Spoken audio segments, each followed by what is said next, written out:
अस्सलाम वालेकुम स्टूडेंट्स। तो हमने आज का जो हमारा लेक्चर है वो है अबाउट कॉन्जुगेटेड लिपिड्स के बारे में। हम उनकी डेफिनेशन को और उनकी एग्जांपल्स को डिस्क्राइब करेंगे। फिर ड्राइव्ड लिपिड्स की एग्जांपल और उसकी डेफिनेशन को डिस्क्राइब करेंगे, जैसे हमने फर्स्ट सिंपल लिपिड को डिस्क्राइब किया था। लेकिन हम उसकी कॉन्जुगेटेड लिपिड और ड्राइव्ड लिपिड की यहाँ पे टाइप्स को डिस्क्राइब नहीं करेंगे, एग्जांपल्स को डिस्क्राइब नहीं करेंगे, कि वो हम नेक्स्ट लेक्चर में करेंगे। तो आज सिर्फ ये होगा और होगा फंक्शंस ऑफ लिपिड्स। लिपिड्स हमारे आखिर काम क्यों आते हैं, क्यों ज़रूरी है हमारे लिए लिपिड्स।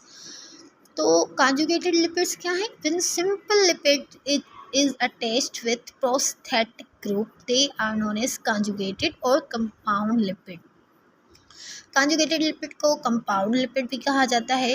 उसे क्यों conjugated lipid कहा जाता है? क्योंकि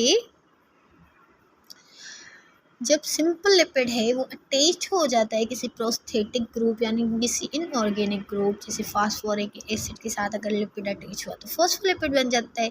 जैसे कार्बोहाइड्रेट के साथ अगर लिपिड अटैच हो जाता है तो ग्लाइकोलिपिड बन जाता है। और जैसे लिपिड के प्रोटीन के साथ अटैच हो जाता है तो ये फिर बन जाता है लिपोप्रोटीन। वैसे ही अब जब सिंपल लिपिड किसी प्रोस्थेटिक ग्रुप के साथ अटैच होता है तो वो बन जाता है फिर कॉन्जुगेटेड लिपिड। तो ये थी इसकी सिंपल डेफिनेशन और उसके एग्जांपल भी यहाँ पे हैं, जो कि है फॉस्फोलिपिड, ग्लाइकोलिपिड और लिपोप्रोटीन। हम फॉस्फोलिपिड और ग्लाइकोलिपिड को भी डिटेल में डिस्क्राइब करेंगे, उनकी टाइप्स को भी डिस्क्राइब करेंगे, लेकिन वो नेक्स्ट लेक्चर में।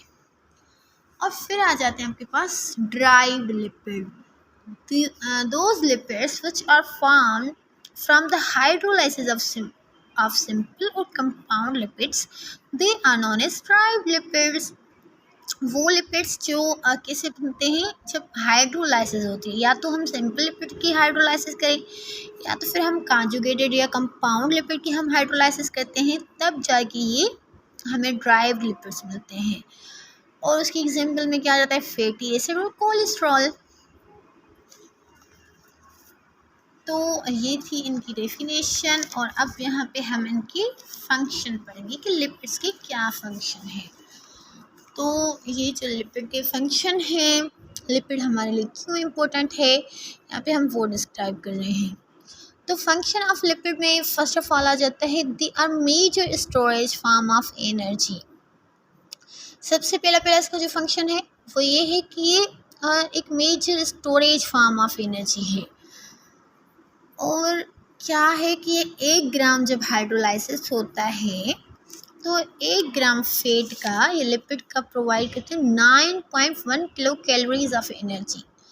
तो ये बहुत ज़रूरी है हमारे पास, मतलब major storage form of energy. जब हमें एनर्जी की ज़रूरत होती है तो लिपिड टूटता है और हमें 9.1 किलो कैलोरीज एनर्जी मिल जाती है। Second, they are main component of cell membrane. अब जैसे फॉस्फोलिपिड था कॉन्जुगेटेड लिपिड में, तो वो आपको पता है कि आपकी सेल मेम्ब्रेन का मेन कंपोनेंट है, तो वो भी बेसिकली है तो लिपिड। तो ये सेल मेम्ब्रेन का भी मेन कंपोनेंट है। फिर they provide protecting and cushioning effect external organ. अब ये क्या करता है? इंटरनल ऑर्गन्स ये प्रोटेक्ट करता है और कुशनिंग इफेक्ट देता है आपके इंटरनल ऑर्गन्स को, ताकि जब कोई इंजरी हो जाए या खुदा न खास्ता किसी का एक्सीडेंट वगैरह हो जाता है तो आपके जो इंटरनल ऑर्गन्स हैं जो कि बहुत ज़्यादा इम्पोर्टेंट हैं उन्हें कोई नुकसान ना पहुँचे। जिस एग्जांपल में यहाँ पे किडनी दी गई है। फिर lipids act as thermal and electrical insulators.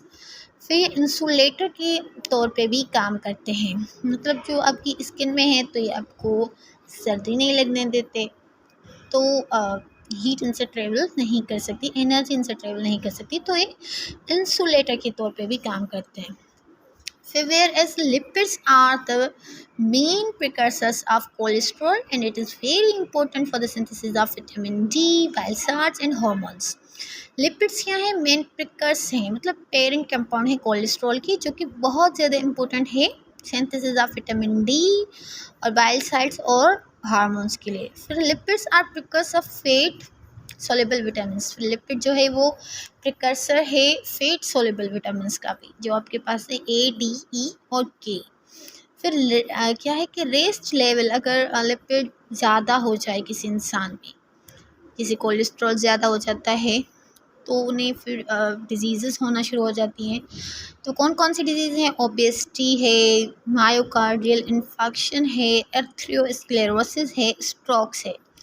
तो फिर कोलेस्ट्रॉल और लिपिड के बढ़ने की वजह से ये सारी बीमारियां हो जाती हैं। वैसे reduced level of lipid can lead to growth retardation, और जिसमें कमी हो जाए लिपिड की तो फिर उसमें इंसान में ग्रोथ प्रॉपरली नहीं होगी, ग्रीसी उसकी स्किन होगी, स्केंटी हेयर होंगे उसके।